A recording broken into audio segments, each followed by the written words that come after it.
Okay, good afternoon. So for this final project, I'm actually, so for my current company, kind of, I'm actually kind of working on something similar, but I just kind of want to see. We haven't done the project yet. We haven't started, but apparently, our team got tasked with managing like the amount of trainings to our suppliers, because our team is um we are responsible in like tracking like how many trainings do we provide to suppliers and kind of what kind of trainings and who's the trainers. So apparently they use the Excel sheet to track on the training, so which is a lot of manual clicking and it's just a mess. So I'm gonna walk through the business problem. So essentially to monitor the activities of external suppliers through training. So my team used like Excel sheets and bunch of like email chains to monitor the onboarding courses, process trainings.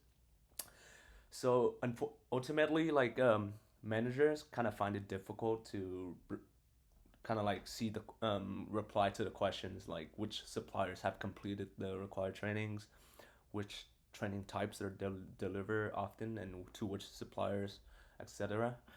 So this page is made in order to track that amount of trainings that we provide to our suppliers.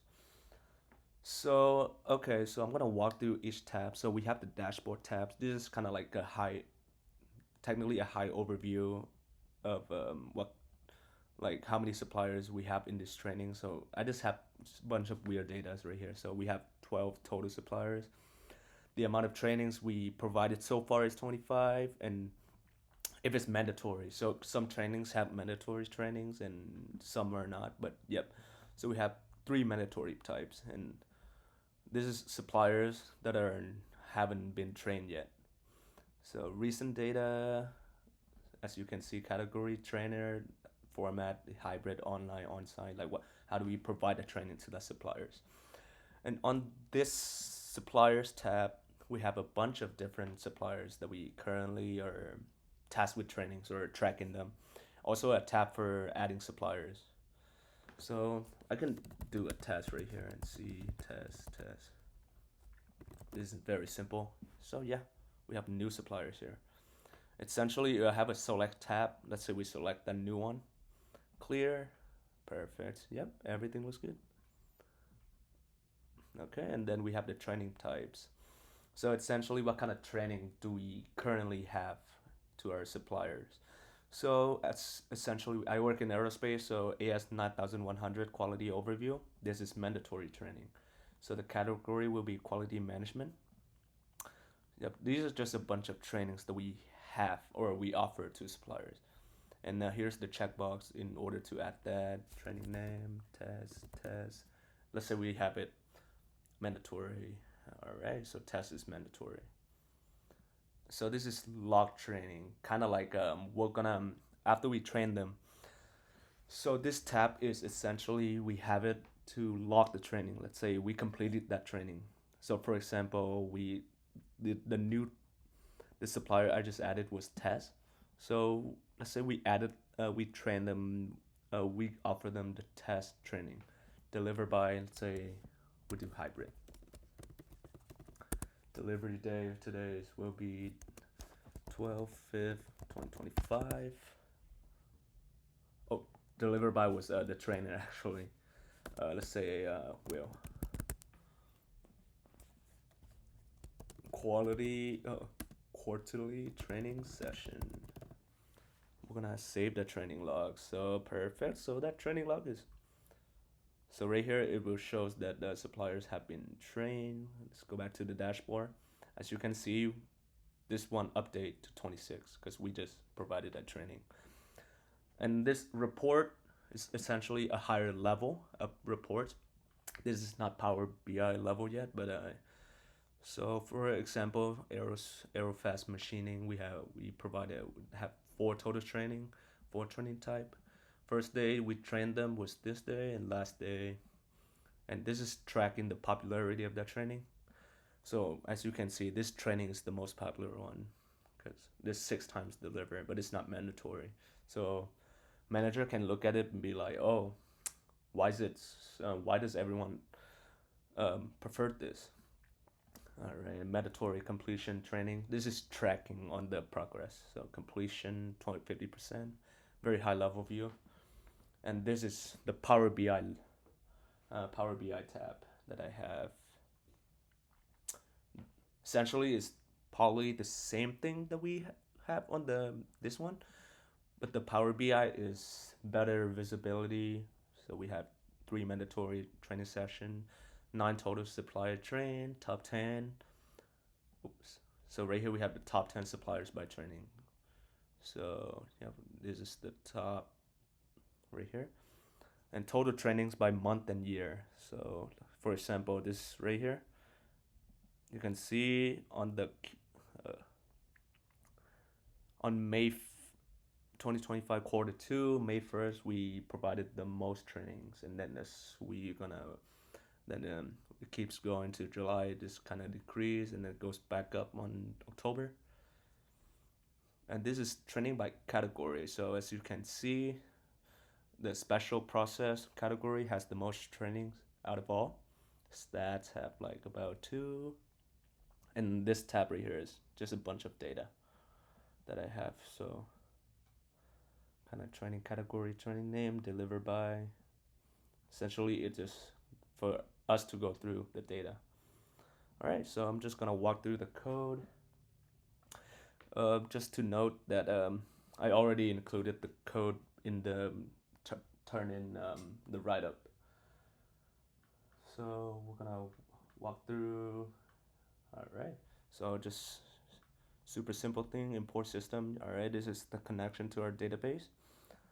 The first time we load the page, show the dashboard. So this is, we're gonna start the page on index 0, which is the dashboard tab. This one right here that we have. All right, just this next one, just essentially it just clears the error label and then calls all the binding methods. So pretty simple. And this is navigation, index 0, this dashboard, supplier tab, training tab, log training. Yep. All right, so here's the dashboard. So the dashboard tab. Okay. So here I called the store procedure FA25-ST dashboard metric using one of my helpers to kind of call it that returns one row of KPI. So the helper I have is right here. These are just simple, just kind of like call the data or update or use it, run the plain SQL select or call the procedure. This is KPI. Yeah, very simple. And then I have the suppliers tab.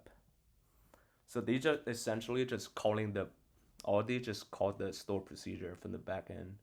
And I also explained the store procedure, which one, what does which in the write up. So this tab just load all the suppliers into the grid. Here's the button to add or update a supplier. So essentially, is this one. This is add.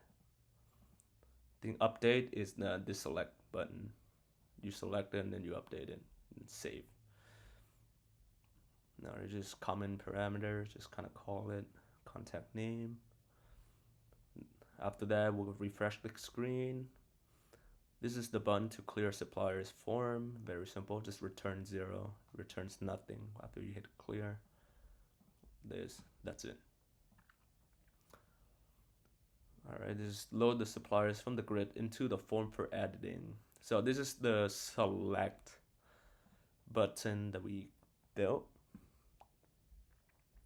So as soon as you click it, it's gonna return editing supplier ID pull by 1. This should say by 12. It's training types. Load all the training types into the grid. This is called the store procedure. Same thing, technically the same as the top one, but this is reset the training type. So for example, kind of select this, reset, clear. Okay. Right, this drop down binding, this the bunch of the filter drop downs on the log training screen. So essentially, this one, it just get the data from the get suppliers or, yep, it gets the data from this store procedure that I built and returns in the drop down. This is to get the suppliers, and also same thing for get the training types. So same thing, pretty simple. Then the log training. This is show all the log training. We call this store procedure and then insert a new training log row. So as you log the training, so let's say you hit save, it logs a new row into this table that we have. And if nothing, we don't enter a day, just gonna return deliver day race required. And it definitely needs at least one supplier and a training type. So that's the requirement. This parameter is simple and just refresh everything. This is the button to clear, same thing as the above, reset. Then enter edit mode for grid view row. For example, we click the edit, yep, just enter in the edit mode. So you can just reselect this. And report, just call a bunch of store procedure that I have in the back that I already wrote in the write up. All right, just helper, just simple. Run store procedure, the return data table, run store procedure that does plain SQL select. All right, these are the comments that I have, and I have to add it in the appendix so it's easier to read and like tell which code does which. And there's that. That's my final project. Hope you like this.